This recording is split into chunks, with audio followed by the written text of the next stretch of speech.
Om Namo Bhagavate Vasudevaya. Narayanam Namaskrityam Naram Cheva Narottamam Devim Saraswatim Vyasam Tato Jaya Udire Nashtaprayeshu Avadreshu Nityam Bhagavata Sevaya Bhagavate Uttam Shloke Bhaktir Bhavatir Naishtiki Om Agyantimirandasya Gyananjana Shalakaya Yakshurunmilitam Yena Tasmai Shri Guruve Namaha. Jai Shri Krishna Chaitanya Prabhu Nityananda Shri Advaita Gadadhara Srivasadi Gaur Bhaktavinda. Hare Krishna Krishna Krishna Hare Hare Hare Rama Rama Rama Hare Hare. Mukam karoti vachanam pangam langati giri kripatamaham vande Shri Guru Dinataranam Paramanandam.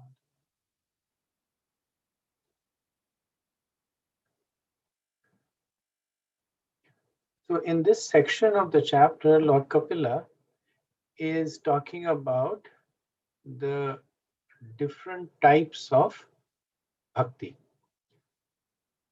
And we had discussed that he's not really talking about different types of bhakti.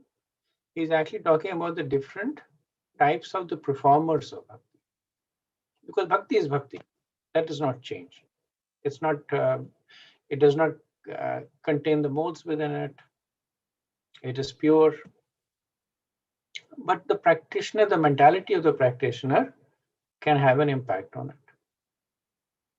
So he had spoken about the bhakti in the mode of ignorance, tamasic, which is characterized by matsarya, by envy, by himsa, violence, or damba, by anger. He spoke about bhakti that is rajasic, and the performer is desiring puja, labh, and pratishtha. Basically, objects other than the Lord, objects for himself, rather. Then bhakti in the mode of goodness, which is free from karma, but there is still the desire for liberation. So no material desires, but still there is a desire. Now, having spoken about these three kinds, Lord Kapila, he will now speak, or he has started speaking about bhakti in the mode of pure goodness, Shuddha Sattva. So in the 12th verse, he had introduced the notion of, rather 11th and 12th verse, that unadulterated devotional service is exhibited when one's mind is at once attracted to hearing the transcendental name and qualities of the personality of God. And the analogy is given as like the water of Ganges will flow into the ocean even if the ocean is presenting obstacles. So the mind of such a devotee flows towards the Lord even if the Lord is presenting obstacles. And the obstacles that the Lord presents are discussed in the next verse, which we will start from, is the verse 13. Salukya sarishti samipya sarupya likatvam apyuta dyamanam nagranati vinamat sevanam janaha. A pure devotee does not accept any kind of liberation, salokya, sarishti, samipya, sarupya, or ekatva, even though they are offered by the Supreme Personality of Godhead. So this was explained by an analogy that when the Ganges flows into the ocean, sometimes the ocean presents an obstacle. It does not accept the water. So it's kind of a natural phenomena because of various reasons dealing with the laws of physics. But that analogy is expanded over here, that when the devotee is worshipping the Lord, sometimes the Lord presents obstacles by giving the devotees benedictions. So Lord Kapila says he does not accept any kind of liberation. Right? We see this in the discussion with Lord Nrsingadev and Prahlad Maharaj. Lord Nrsingadev says he gives Prahlad Maharaj an option to ask for any benediction. Prahlad Maharaj says, no, I don't really want any benediction. Because he says, my nature, my relationship is that I serve you, you're my master. So there is no need for any remuneration. Now, another way of understanding this also is, because one may question that why should the devotee reject what the Lord is offering? Doesn't that make the devotee ungrateful? Doesn't that indicate that there is pride in the devotee? The Lord says, here, take this. The devotee says, not really. I don't really want it. Not very important for me. So you're serving somebody, the person says, I'm happy with your service. Here's a gift for you. And then you reject the gift. So some people say that shouldn't this be? Isn't this really detrimental to the relationship? So Vishwanath Chakravarti says that you can understand this by Kaimutya Nyaya. Kaimutya Nyaya is explaining through exaggeration. Right? So you tell a person that if you do this work for me, I'll give you $10. The person says, you give me $1 million, I won't do it for you. Right? So that's basically the person saying that I'm not going to do the work for you. Now, if the person actually pulls out $1 million, the person may change his mind. Like, okay, I'll do it for you. But this is Kaimutya Nyaya. So in this verse, Lord Kapila, the point that is making is that pure devotees of the Lord, they will even not give considerations to spiritual benefits, what to speak of material benefits. So ultimately, the purpose that is being explained here is that such devotees have no aspirations for any material benefit. Now, in order to make that point, Lord Kapila is saying that even if spiritual benefits are offered, the devotees will reject them. What to speak of material benefit? So that's one understanding. Second understanding that is also given in these is, because this is often used, that devotees reject liberation. Now, Lord Kapila is talking about the 5 kinds of liberation. Now, ekatva is rejected outright. There is no ambiguity. They reject it as ghastly. Ekatva is sayujya, is becoming one with the Brahman effulgence. That they reject completely. The other forms of liberation are actually in line with what the devotee is aspiring to do. So Salokya means they live on the same planet. So these are mentioned in increasing orders of intimacy. So Salokya is living on the same planet as the Lord. Does not mean that the person has personal association, but Krishna is there, you are there. It's like we are living on the same planet as pick a great personality. This is Kali Yuga, not many great personalities, but like President Narendra Modi, right? So not necessarily a great personality, but prominent personality. So it's not that we meet with him every day, we hang out, and we have breakfast together. But yeah, Salokya, same planet. Then Sarishti is having the same kind of opulence, same kind of powers as the Lord. Samipya is being near to the Lord. Now the association becomes more personal, that you actually get to hang out with the Lord. When he goes, you go along with him. And Sarupya is having a form similar to the Lord, which means very, very intimate association. So Sarupya is generally a reflection of the fact that like Uddhav has Sarupya. He has the same form as the Lord because his meditation on the Lord is so deep and consistent.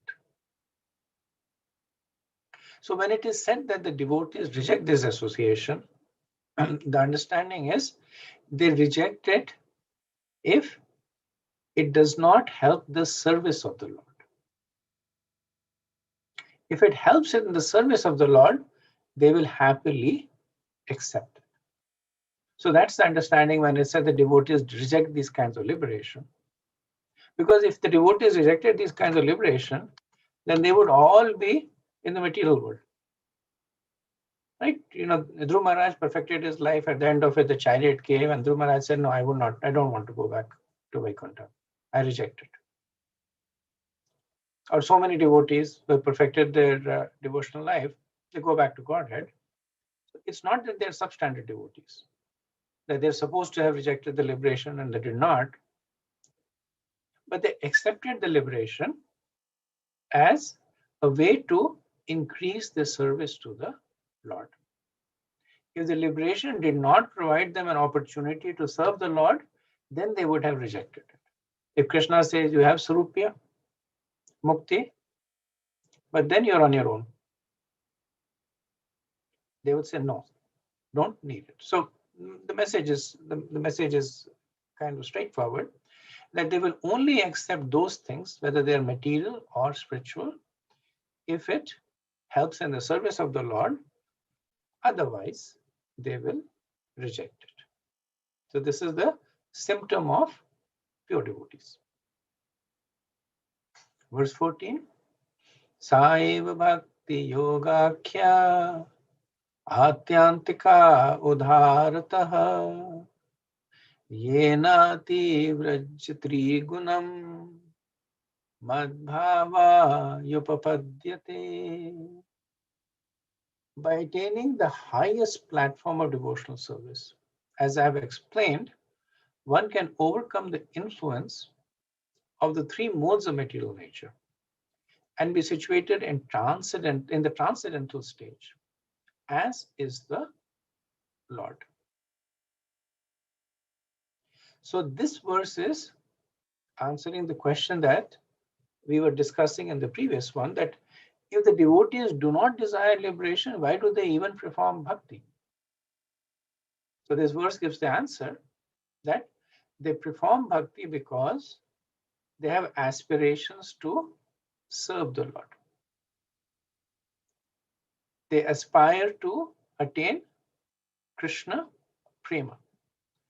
Everything else is incidental. The mukti is incidental. Lord Kapila mentioned also Ativrajya Trigunam, that they will transcend the three modes of material nature. That is also incidental. Now the devotees use it. When they transcend the modes of material nature, they use it to improve their service. because it's understood that when one has transcended the modes, then the service becomes steady.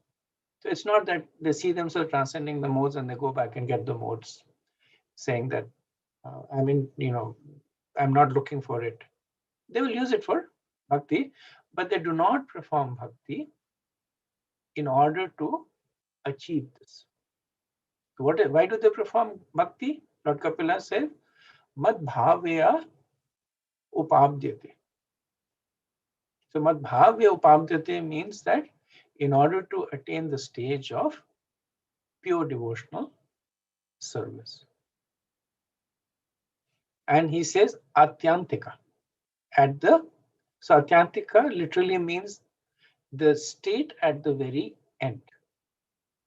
Contextually, it means the state that is the highest, the most excellent state, which is madbhavya upabdyate. Vishwanath Chakravarti, he gives a slight a commentary on the word atyantika.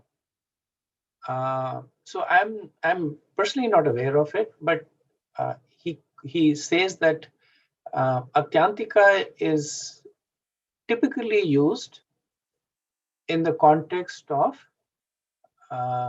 merging in the Brahman. So he says that one should not read this verse and get confused that Lord Kapila is glorifying impersonal liberation. And in order to refute this notion that Atyantika is merging in the Brahman, he says that he quotes from different scriptures. So he quotes from Bhagavatam, 5th canto, chapter 19, verses 19 and 20, where it is mentioned that Bhakti Yoga, the devotional service to Lord Vasudeva, is the real path of liberation. Then he quotes 7.7.37 Bhagavatam, that those who are wise understand the happiness of Brahman or Nirvana. And then he quotes another scripture, doesn't give the reference, that the wise say that pure bhakti to the Lord is moksha. So the point that he's making over here is that we will find the quotes in the scriptures in which bhakti is glorified for giving all these results. That bhakti gives liberation, apavarga. That bhakti gives happiness, and the happiness of nirvana, the happiness of Brahman. That pure bhakti to the Lord is moksha. In the Gopal Tapani Upanishad, he says it's written that bhakti to the Lord means worship concentrating the mind on the Lord and rejecting the objects of this world and the next. So this is saying that bhakti is Astang Yoga. So he concludes by saying that when one reads verses like these, one should not think that these verses are equating them to these different paths. One should understand that all these are subsumed within bhakti. So when it is said that bhakti is concentrating the mind, then one can understand that through the process of bhakti, one gets the same result as one would get from Astang Yoga by the process of Dhyan. Or when it is said that pure bhakti of the Lord is moksha, then one can understand that Gyan that leads to moksha is also available within bhakti. So similarly, when it is said Atyantika over here, which is and some contexts considered to be impersonal liberation, one can understand that bhakti offers that also, if one so desires it. But contextually here, Atyantika does not mean merging in the Brahman. Atyantika means the highest possible result. Srila Prabhupada in the purport, he says that the Lord is unaffected by the influence of the material world, modes. So too are his pure devotees. One who is not affected by the three modes of material nature is called Brahmabhuta Prasannatma. Brahmabhuta Prasannatma na sochati na kankshati. This is 1854. So Prabhupada says Brahmabhuta Prasannatma is the stage of liberation. Aham Brahmasmi. I am not this body. This is applicable only to the person who constantly engages in the devotional service of the Lord. He is above the influence of the three modes of material nature. So this is important because it ratifies Prabhupada's equation of all the other processes to bhakti. Right? Because when we read in the previous chapter when Lord Kapila was talking about Astang, Prabhupada was talking about bhakti. In Bhagavad Gita, Krishna is talking about karma, Prabhupada is talking about bhakti. So it's not that Prabhupada is misleading us, but it's shastrically supported that if bhakti gives the result of karma, jnana, astang, and in the mood of giving the instructions that are relevant to us, Srila Prabhupada, and beneficial to us, Srila Prabhupada, understanding that all these are subsumed in bhakti, he speaks about it. Like in the later on in this chapter, not in the later on in this chapter, we'll see when Lord Kapila begins to talk about time. Prabhupada does not even talk about time. He talks about Krishna. Same notion, because time is an energy of Krishna. So wherever Lord Kapila is saying time does this, time does that, Prabhupada says Krishna does this, Krishna does that. Now, if you were to be pedantic, you would say, well, the verse says time. Krishna Chakravarti says time. But if you were to take it contextually, these verses are essentially glorification of the energy of Krishna. And given that there is no difference between the energy and the energetic, then that transitiveness is completely justified. Okay. Verse 15. Nishvittena nimittena swadharmena mahisyasha kriya yogena shashtena nathi mishrena nityashaha. A devotee must execute his prescribed duties, which are glorious, without material profit. Without excessive violence, one should regularly perform one devotional activities. So, with the previous verse, Lord Kapila concluded the description of Shuddha Bhakti. In 4 verses, from 15 to 18, he will talk about how does one attain this stage. He will talk about 13 angas of bhakti that will take one from the stage of being a neophyte to being a Shuddha Bhakta. So here he talks about the practices of a neophyte devotee. So he talks about neophyte, medium, and advanced devotee. So here he talks about neophyte devotee. What should one do in the early stage? So he says, Swadharmena, Mahiyasra. Swadharmena here points to Varnashram Dharma. It does not point to the Nitya Dharma. So here he says that a devotee should follow his own prescribed duties, because these prescribed duties will help him control the senses and attain purity of the body and the mind. So the role of Varnashram Dharma in this is famous. We know that's what Varnashram Dharma does. How does it give you purity of body? When you follow its do's and don'ts. Avoid sinful activities, follow pious activities. And by submitting to the control, because Varnashram Dharma is also about yam and niyam. Prabhupada, when he introduces this notion of Varnashram Dharma in the second, or rather Krishna introduces, Prabhupada speaks about it in the second chapter, beginning from the 13th verse. Then he gives that example of how a Brahmin takes a bath in the morning if it's winter, even if it's winter, and a woman will cook in the kitchen even if it is summer. Because understanding of duty.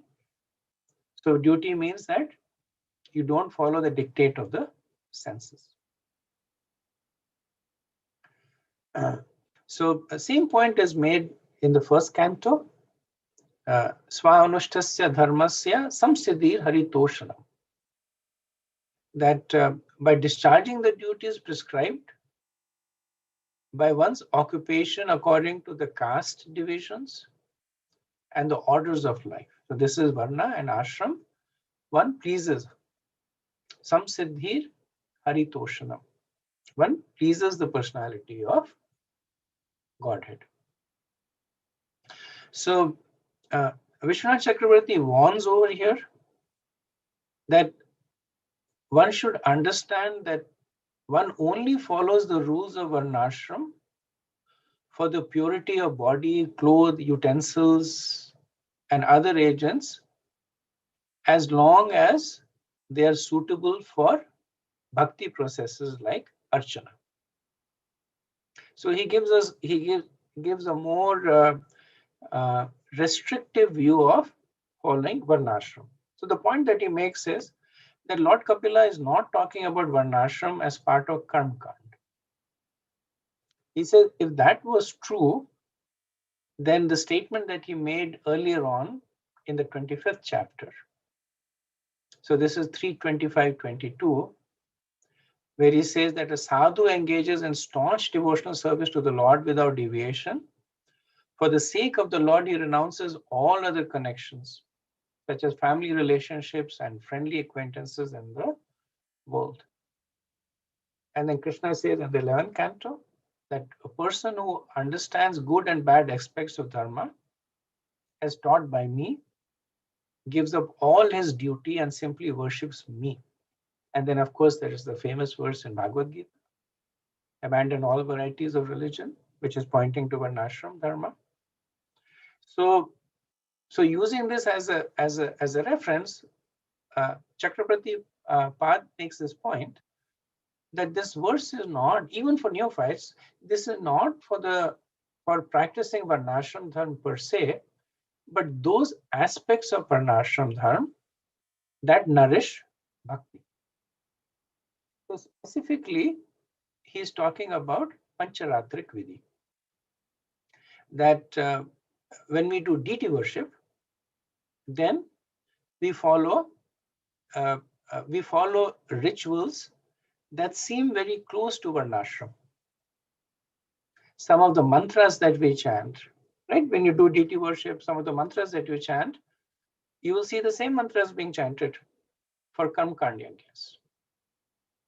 Right? So, Sarva Mangala Mangale, and what's the purification verse that we chant? Om Pavitro Pavitro. Thank you. Om Pavitro Pavitro va Sarvastakatopi va Yasmrit Pundarikaksham sa. And if you go to like a normal Karmakand, they'll chant the same verse there. And some of the verse that I was thinking about, Mangalam Bhagwana Vishnu, Mangalam Garudadhvaja, Mangalam Pundarikakshay, Mangalay Tanuhari. But we chant it for purification to execute bhakti. That we are going to approach the deity, we'll be touching the deity, we'll be bathing the deity. So purification, one needs to get purified. Or for other angas of bhakti, not just deity worship, but other angas of bhakti. Like if you're preparing food for the deities, if you're cleaning the temple, if you're receiving devotees, right? If you're receiving devotees, you would normally take a bath, be clean, right? You can't say that I'm beyond Varnashram Dharma, come dirty, and it's not etiquette. So the angas that are practiced are similar to Varnashram, but the motive is bhakti. Prabhupada describes this as Devi Varnashram. In the purport, Prabhupada says, he comments on another aspect in the verse. So in the verse, it also says that Shashtena na atihim shrena nityasha. So atihim shrena means excessive violence. Na atihim shrena means without excessive violence. So without excessive violence means that with little bit of violence, right? So Lord Kapila is not saying without violence. He's saying without excessive violence.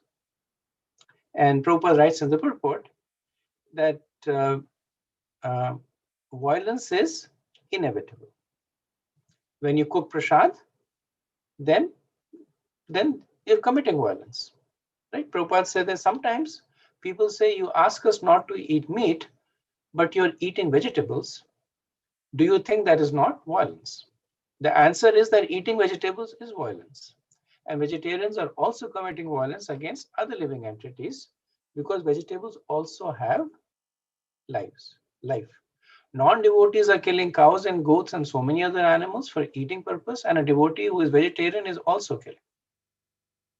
And then Prabhupada quotes this verse, Jiva Jivasya Jevanam. This is first canto, 13th chapter, verse 47, spoken by Narad Muni to Maharaj Yudhishthir, that he says that the weak, they live on the, they are the strong, they prey on the weak. And then he said the general rule is that one living being is food for another. So Lord Kapila is acknowledging the fact that some violence will be committed, but only as much as is absolutely needed. So it's not that we should say that we are killing vegetables and killing is killing. So we can also kill cows and goats and other animals and offer to the Lord. That is excessive violence. So Prabhupada says one should not commit more violence than necessary or than ordered by the personality of Godhead. So ordered by the personality of Godhead means that should not commit more than what is given in the Vedas. There's a reason why the Vedas recommend not killing animals, because they have a high level of consciousness. They feel pain much more than vegetables. And at the end of the day, vegetables are prescribed food items. So Jivasya Jiva, Jiva Jivasya Jivanam, they are the items that are prescribed. So as ordered by the personality of Godhead. Okay, next verse, 16. Madhishnidarshan sparsha puja stutya abhivandanaha bhuteshu madbhavanaya stavena sangamena cha. The devotee should regularly see my statues in the temple, touch my lotus feet, and offer worshipable paraphernalia and prayer. he should see in the spirit of renunciation from the mode of goodness and see every living entity as spiritual. So this is again at a stage of neophyte, at a stage of a aspiring devotee. So the recommendation is they should go to the temple, take darshan of the deities. They should worship the deities, offer prayers. If they're qualified, they can touch the deity. For instance, those who are qualified to go onto the altar, they get the opportunity to touch the deity. So this is the third component. So the first component was that they should follow varnashram, Devi varnashram. Second was that one should perform activities to please the Lord without excessive violence.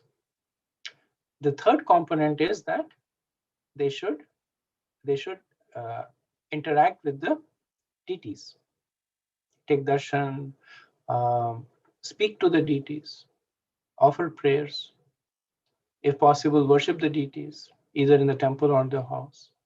And then the verse talks about the fourth component, which is in a mode of detachment. So detachment in a mode of goodness actually translates to samadrishti. That one sees all the living entities as connected to Krishna. In addition to that, the recommendation also is that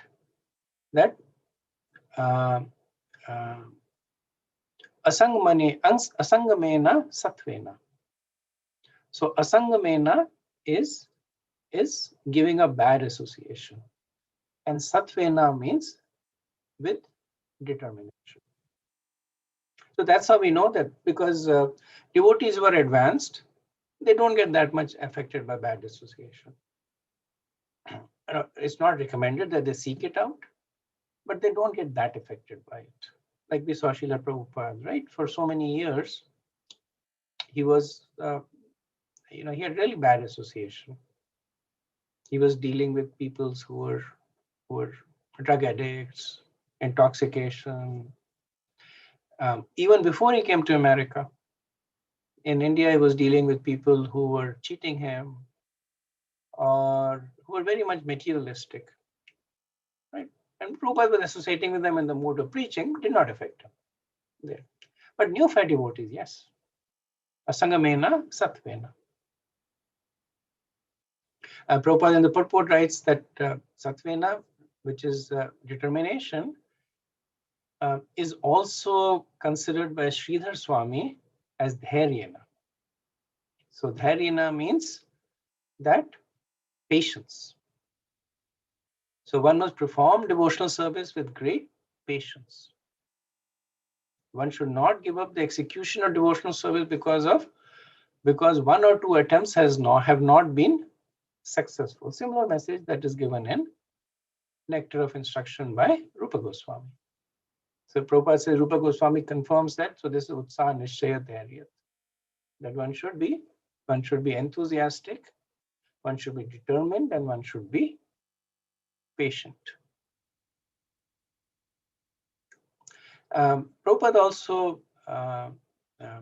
talks about Archa Vigraha, that a neophyte considers the Archa Vigraha to be different from the original personality of Godhead.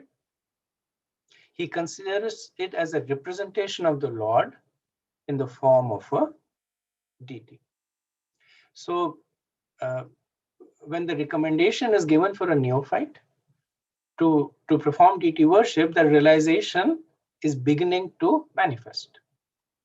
So when they first look at the deity form, they, in their mind, they make this difference, that this deity is the representation of the Lord who is sitting in the spiritual world. When the devotee becomes advanced, then they see the deity as non-different from the Lord. They don't make any distinction. We see that we see when advanced devotees, Well, we see that Mahaprabhu, right, when he went to Jagannath Puri, he saw Lord Jagannath, and he was immediately attracted to this mood of Vipralambya that Lord Jagannath, the deity of Lord Jagannath, manifests. The eyes are wide open, the hands and the feet are withdrawn within the body. So these are the sattvic bhavs that are determined, that they are displayed in really high stages of ecstasy, specifically in separation. And because Mahaprabhu himself had that mood, then he could see that Lord in that mood. We can see we can see the form of Lord Jagannath. But still, it is recommended that we go and take darshan of the deity, because that is the process. Okay.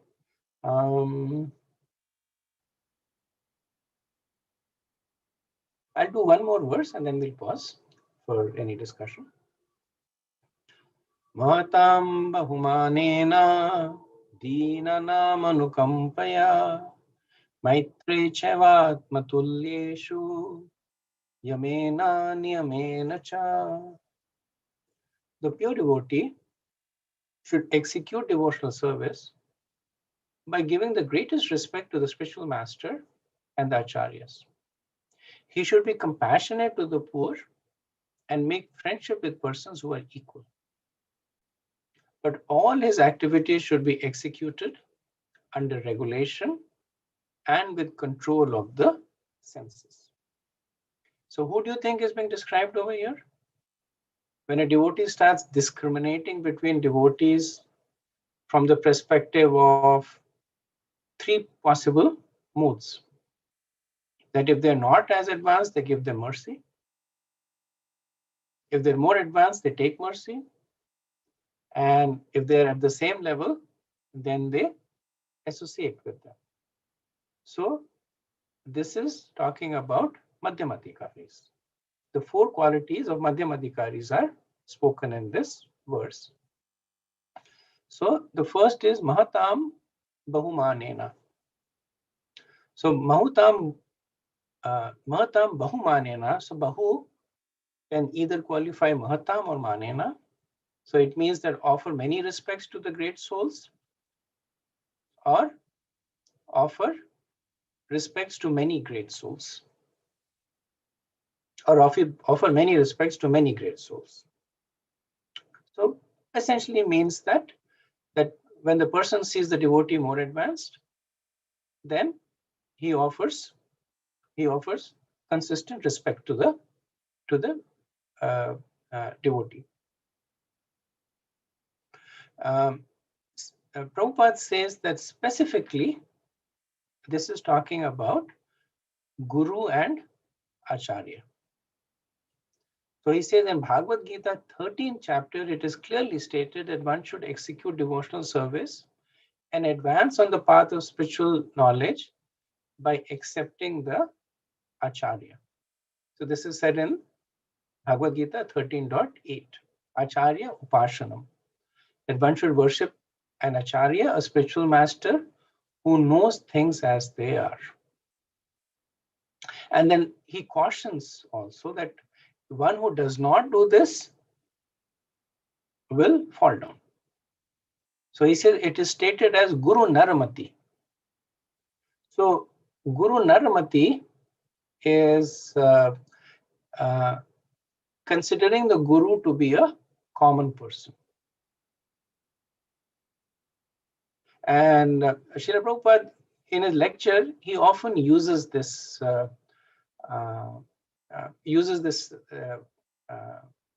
It's a part of a verse, even though I'm not sure what the whole verse is, but based on what Prabhupada, because he generally says it in part of his lectures.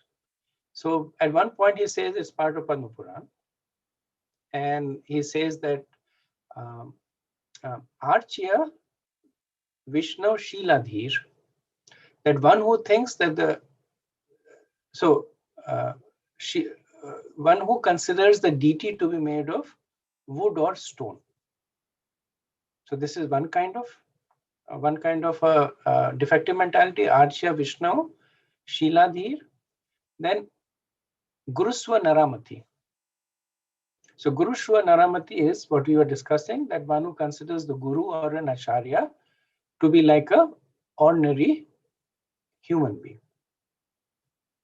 And the third line is Vaishnave Jati Buddhir, that one who considers a Vaishnav to be belonging to a particular caste. So these three kind of people, they are called Narakis. So Narak is hell and Naraki is those who reside in hell. So Archaya Vishnu Shiladhir, Guruswa Naramatir, Vaishnave Jatir Buddhir Naraki. So like I said, I don't think this is the entire verse, but this is what I could reconstruct, because Prabhupada uses different lines of the verse at different places in his, sometimes in his purport, sometimes in his speeches there. And at one point he says this from Padma Purana. Now this point about Vaishnava Jati Buddhir is also made by Rupa Goswami in the Nectar of Instruction, right? The text, verse text number 6, where Rupa Goswami strongly condemns. He says that if one looks upon a devotee as being born in a low family, or with a bad complexion, or deformed, etc., he says such a person is to be condemned. So this is the first, that Mahatam Bahumanena. This is the first activity of a Madhyamadhikari, offer many respects to advanced devotees, specifically to Guru and Acharya. Second is Yamena Niyamena Cha, that as per rules and regulations. So because the person is still practicing, he should not neglect the rules and regulations. And the rules and regulations may be, Prabhupada in the purport, he says, he does not give the verse, but he's essentially quoting again from 13th chapter, verses 8 to 12, that one should be non-violent, truthful, refrain from stealing, abstain from sex life, possess only that which is absolutely needed. So these are the qualities that Krishna speaks in 13.8 and 12. And then he goes from NOI 2. Again, he doesn't give the verse, but he says one should not eat more than necessary. One should not collect more paraphernalia and should not talk unnecessarily.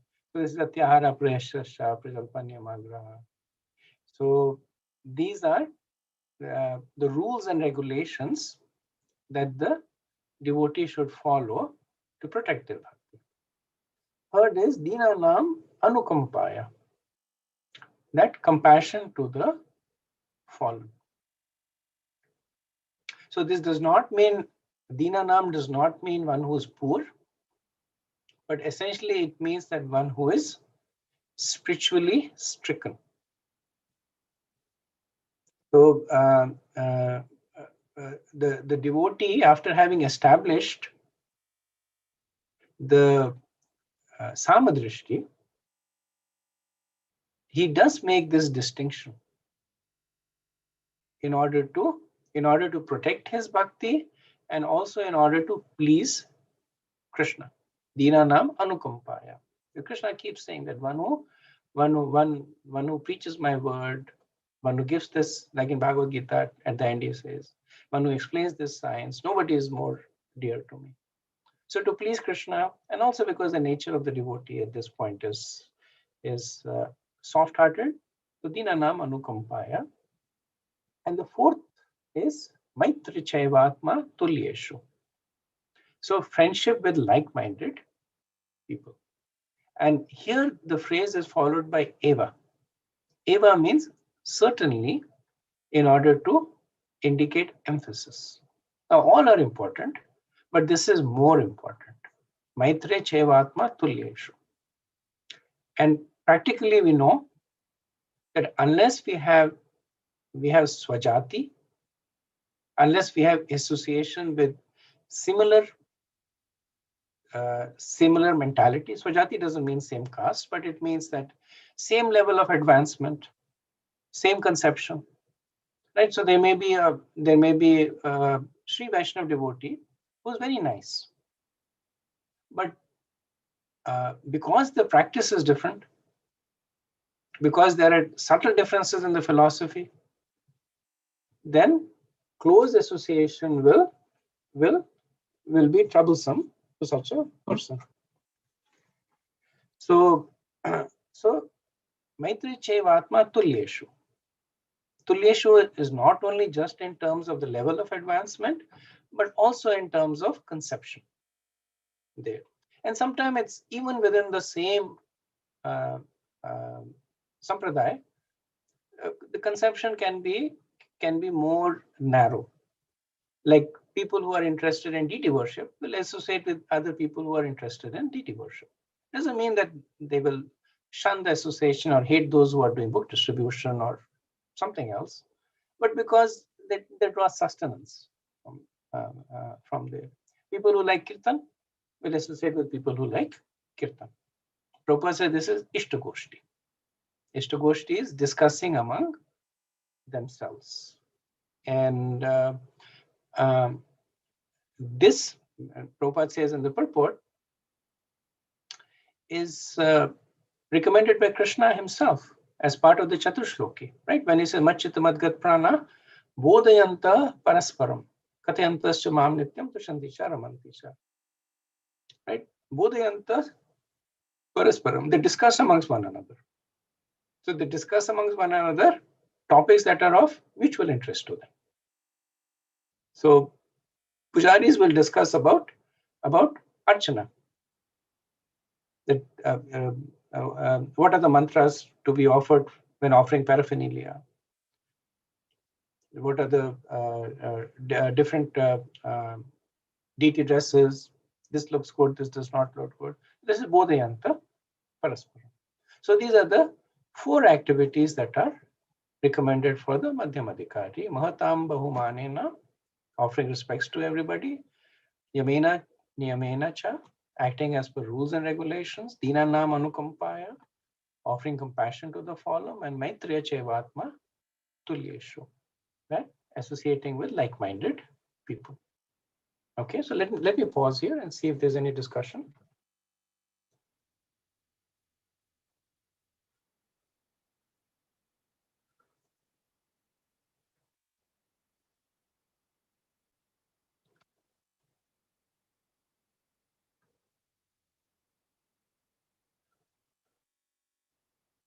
Okay, if not, then we can continue with verse 18.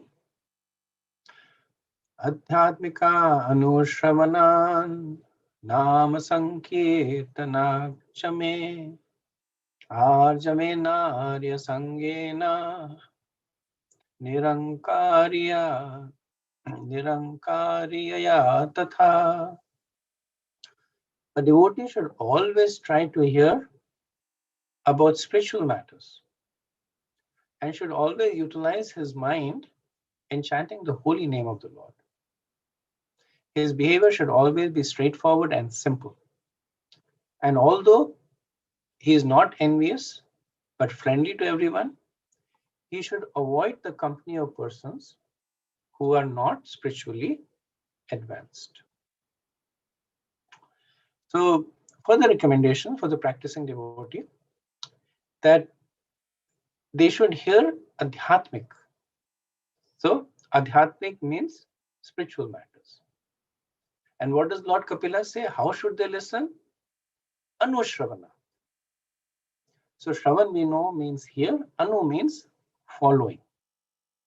So, one should follow the footsteps of the acharyas. So, it means 2 things. That one should hear what the acharyas hear,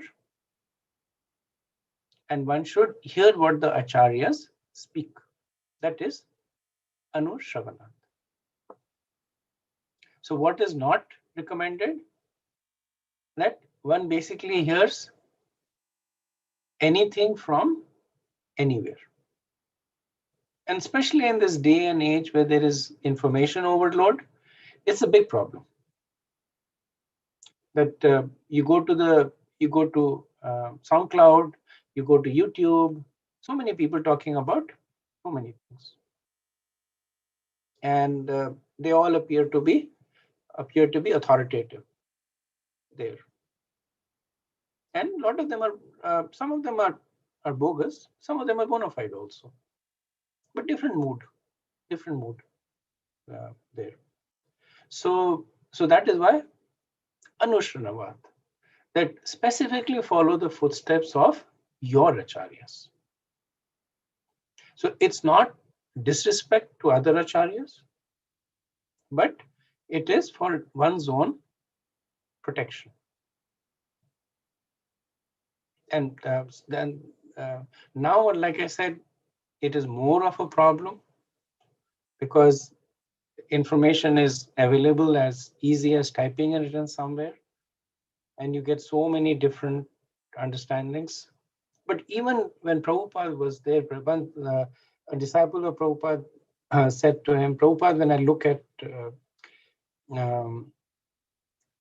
he said something like, I get greatly inspired and moved when I look at the photo, at the picture of Bhakti Siddhanta Saraswati Thakur. And then Prabhupada looked at him and said, and you don't get inspired by me? So, of course, Prabhupada would be happy if somebody was getting inspired from his Guru Maharaj. But the point is that one should draw sustenance from one's own Guru and Acharya. And after that, that circle can expand. But one should not jump over one Guru. Prabhupada would call it jumping over your spiritual master. One should not jump over the head of your spiritual master. One should not think that, well, my spiritual master is telling me, but this person is far more learned than my spiritual master. Or this person is far more melodious. Or this person is a far more advanced devotee. Now, all that under different circumstances may be true. There may be somebody who sings better kirtan. There may be somebody who knows the scriptures better. Devotee, better a poor devotee, that's more subjective. But the mentality should not be that, because then you again start judging Guru and Acharya by material standards. Right? Is this melodious? Is this kirtan melodious or not? Does he know 2 shlokas or 200 shlokas? Can he quote Sanskrit or not? You start then evaluating by materials. So, which will then stop the flow of your bhakti. So here it is recommended Adhyatmika Anushravanat, and the result of that is that the mind will become purified. So specifically the antakarna, it's not just the mind, but all the subtle aspects of one's existence. So antakarna is mana, buddhi, chitta, and ahankar. Right?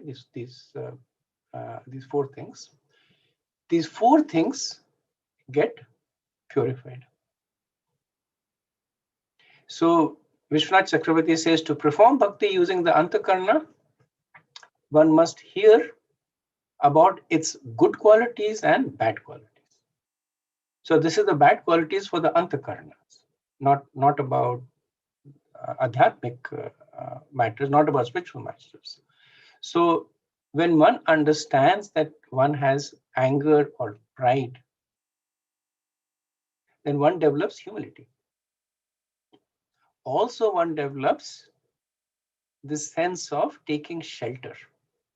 That I have anger, I have pride, but by taking shelter of the process of bhakti, by worshipping great devotees, my antakarnas, the bad qualities of my antakarnas, can be purified.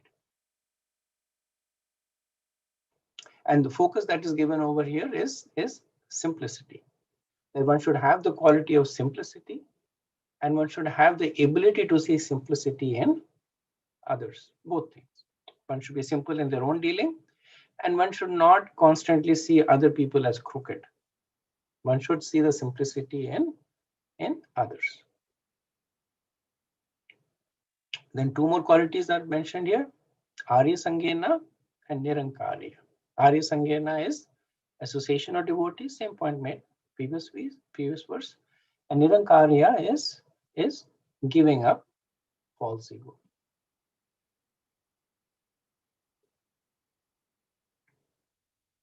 So Prabhupada says that the word Arya is used over here. So Aryans are a person who are advanced in knowledge of Krishna consciousness. The difference between an Aryan and a non-Aryan is a Sura and Asura. It is the standard of spiritual advancements. So association with persons who are not spiritually advanced is forbidden. Lord Chaitanya advised Asitta Sangatyag, is giving up the association of non-devotees. And then also mentioned in this verse is Nama Sankirtanak Cha. Prabhupada says that this is the chanting of the Hare Krishna Mahamantra. And one should not make plans out of self-interest. That that is an explanation of the word simplicity. Arjavena is without diplomacy. Without diplomacy, simplicity means that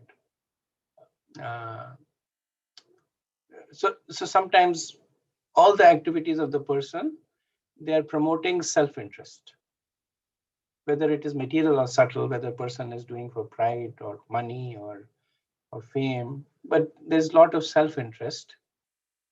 A person with the quality of Arjavena, simple, which means that angle is not there.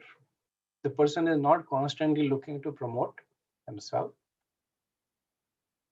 And then Prabhupada gives a caveat. He says the only exception is when the person is looking to preach. Then the person should make plans. The person should regard should be cognizant of the self-interest. But this self-interest is not really self-interest. It is essentially the interest of the Lord. Like when Prabhupada became sick, then he asked his disciples to pray. And one might say that this is self-interest. But then what were the words that he gave them to pray? He said that Lord Narsingadev, if you so desire, then please give good health to my spiritual master so that he can continue his preaching mission. Okay, so this is an ideal case of Arjavena. That there is apparent self-interest, but it is actually dovetailed to the service of the Lord. Lord Narsingadev, if you so please. So there's no demanding. If Lord Narsingadev did not please, that would be perfectly fine. And what is the reason asking for good health? So that I can continue to preach.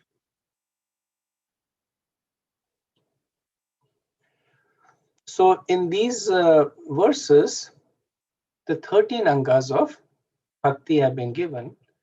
In the document that was sent to you by Prem Kishore Prabhu, then these 13, this is there. Thank you, Prabhu.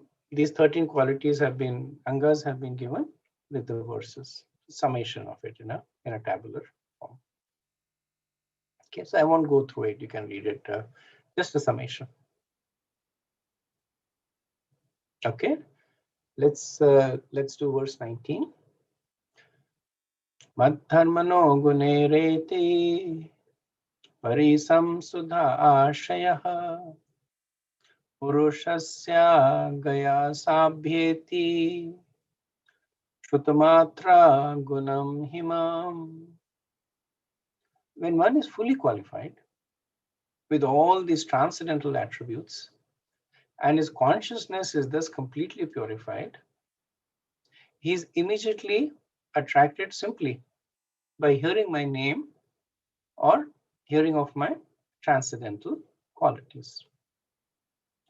So one may ask that what is the result of practice following these 13 angas of bhakti?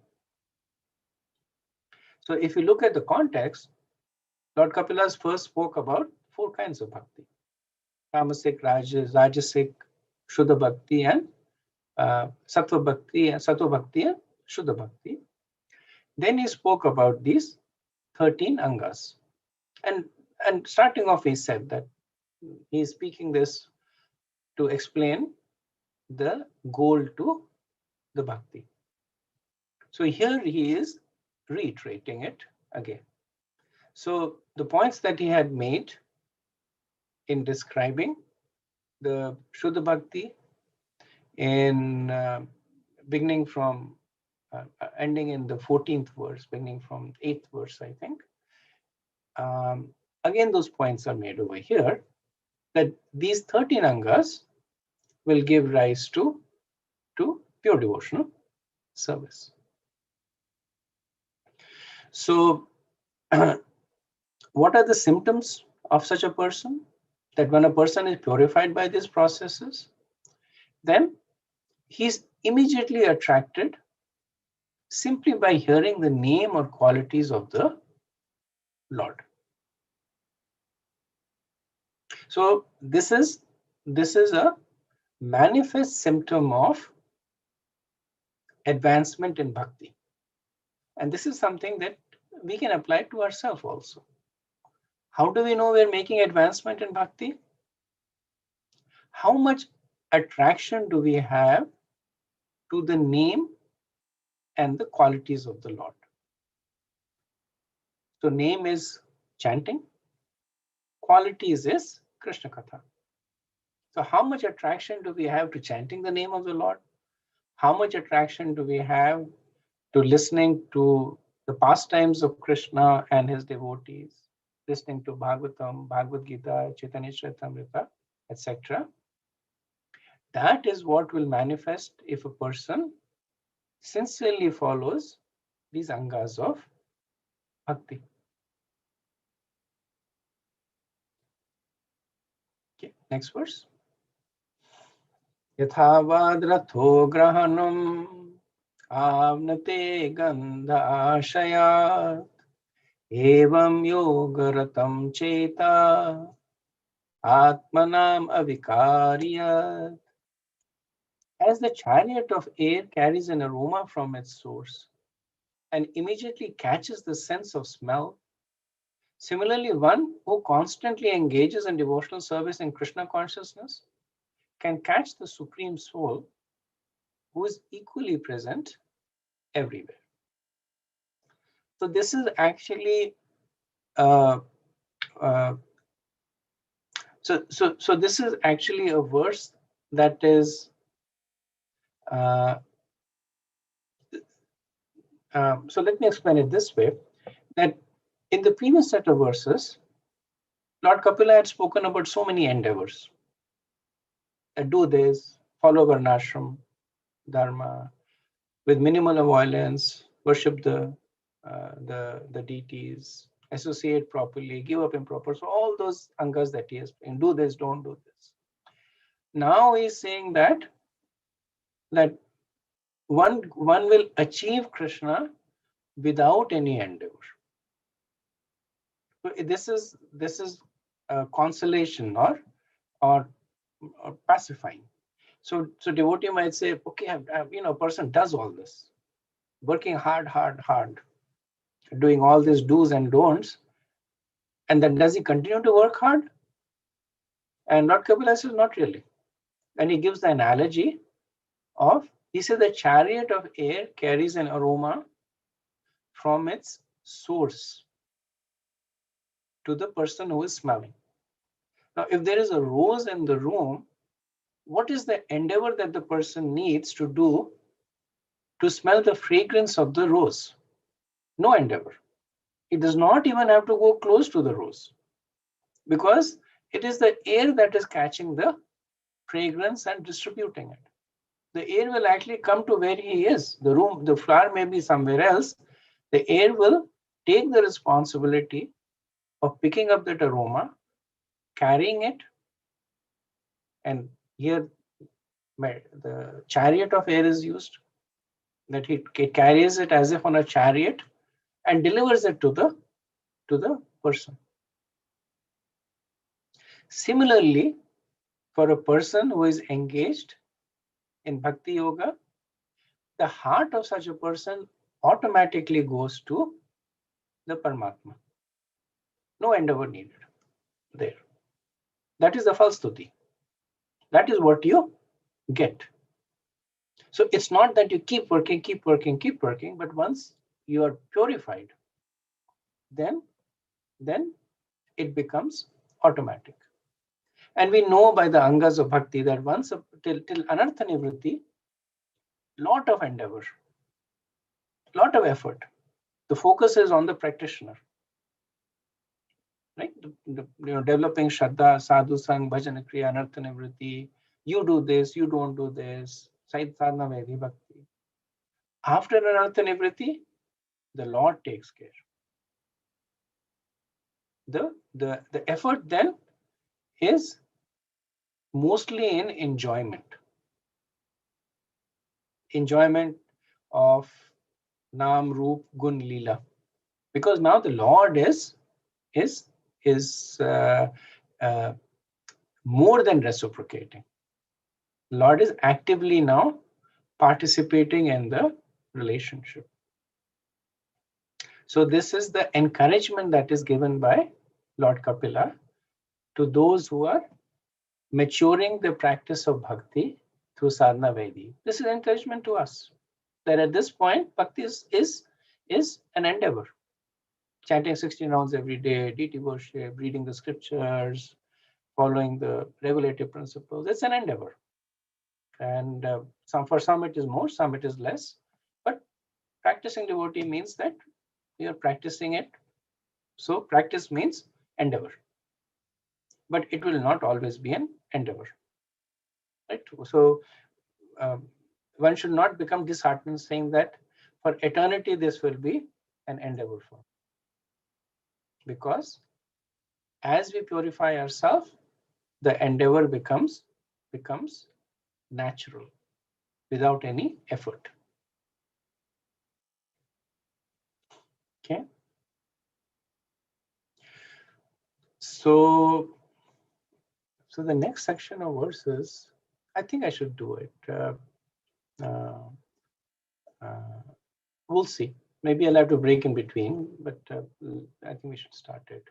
Verse 21. Aham sarveshu bhuteshu bhutatma navastitah sada tam avagyamamartya kurotircha vidambanam. I am present in every living entity as the super soul. If someone neglects or disregards that super soul, if somebody neglects or disregards that super soul everywhere and engages himself in the worship of the deity in the temple, that is simply imitation. So if we follow the path, Lord Kapila, he's been talking about bhakti pravaha, the flow of the jiva to the Lord. Different stages. So just like when a river flows, sometimes it is flowing over rocky mountains, sometimes it's gliding down steep inclines, and sometimes it is peacefully and gracefully flowing. But in all conditions, it is flowing. So that is bhakti. But Lord Kapila, he does not want for us to become complacent. So in 7 verses, he will now talk about those things that create restrictions in bhakti. Essentially, he will talk about offenses. There are offenses that are obstacles in bhakti, and he will also give ways for us to remediate the offenses. Now, he does not talk about offenses in the way that is spoken in Nectar of Devotion, which is a detailed list, but essentially he will focus on the root offense of all offenses. So what is the root offense of all offenses? Anybody wants to hazard a guess? Offending a devotee. Yes, thank you. So he will talk about Vaishnav Ninda. And from that offenses, all other offenses actually manifest. And then he will give the solution to that also.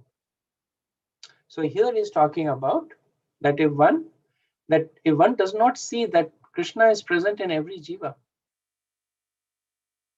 and neglecting that, if a person worships the deity in the temple, which means that they disrespect the devotees, but they worship in the temple, he says this is vidambanam.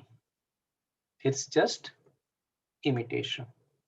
Now, Lord Kapila is casting a wider net over here. He's not saying devotees, but he's saying that I am present everywhere. So he's saying one should not disrespect anybody. And the reason that he's saying this, Prabhupada explains in the purport, that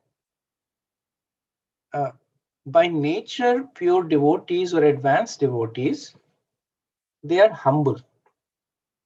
They will not advertise their purity. They will not show that they are advanced, even if they're scripturally advanced.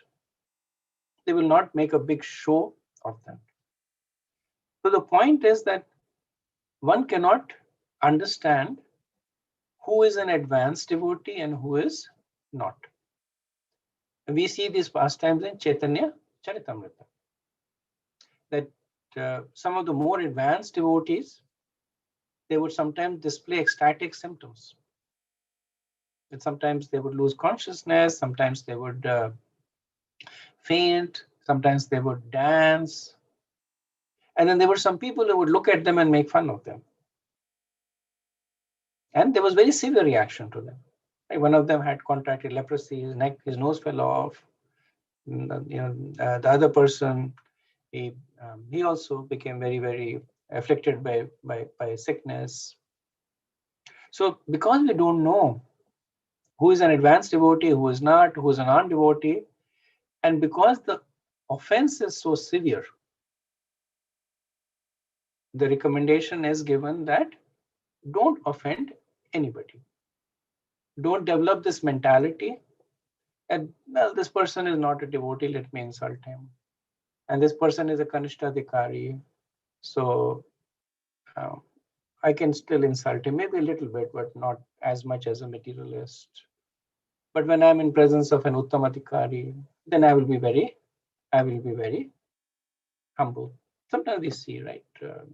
And most of the time it's more humorous that when the spiritual master devotees come, then the devotees in front of the spiritual master, they are perfect devotees. Hare Krishna Prabhu, Hare Krishna Maharaj, giving obeisances to everybody. As soon as spiritual master goes, then they are different mood there. So the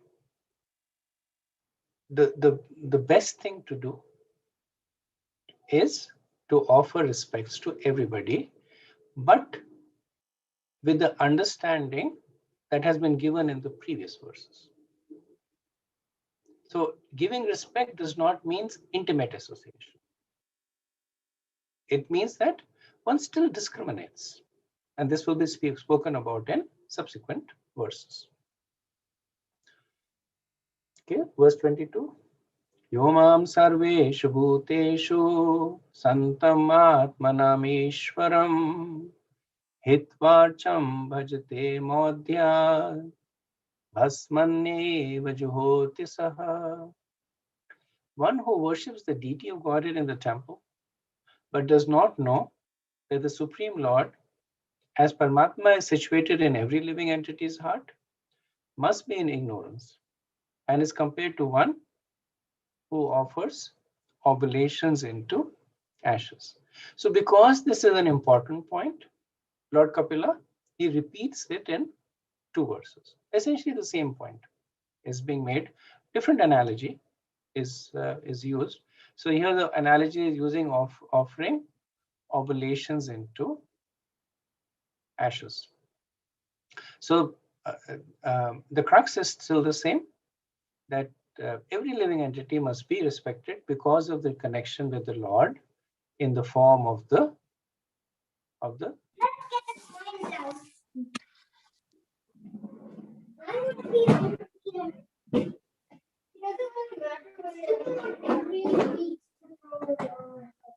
What? Okay, 3 weeks.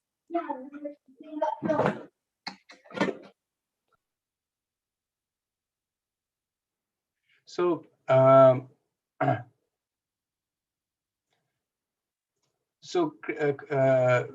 Vishwanath Chakravarti gives some references.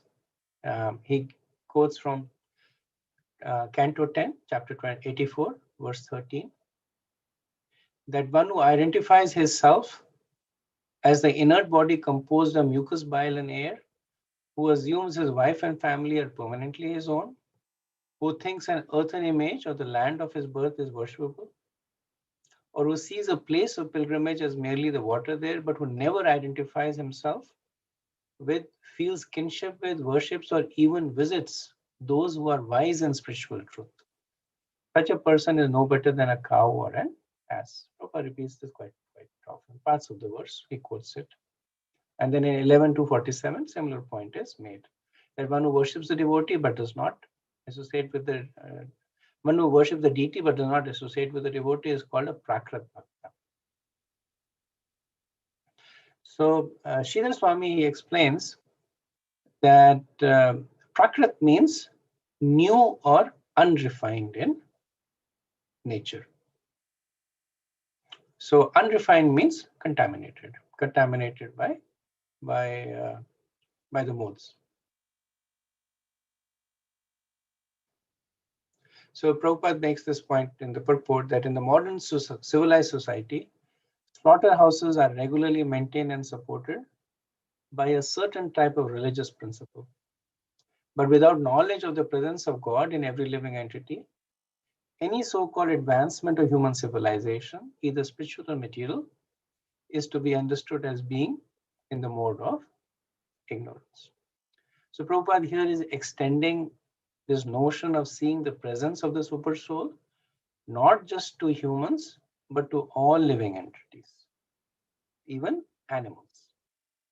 So when a person is worshipping the Lord in the temple or in the mosque or in the church, but then they're not seeing the same Lord in the body of the cows or the sheep or the chicken, then such a person is offering oblations into the ashes.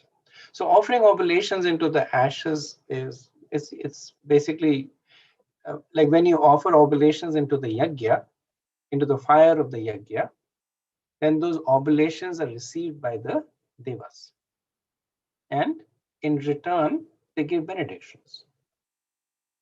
But when the fire is not there, then when you offer oblations, they don't go anywhere. They simply lie wasted over there. So similarly, when a person is simply worshipping the deity in the temple, but not seeing the Lord everywhere else, such a person is not going to make any significant advancement.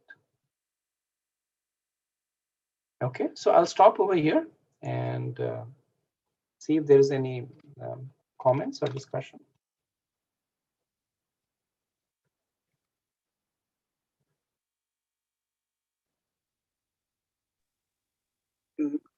Krishna Prabhu, another question, just a comment on the text 20. It's very poetic about the chariot carrying the aroma and the way it's written. It's beautifully, analogy is beautiful. It is. It is.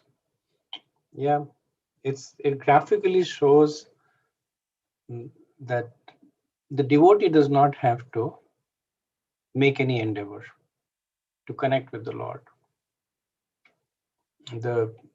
It happens automatically. So yeah, I agree with you. Yes. Thank you. Thank you.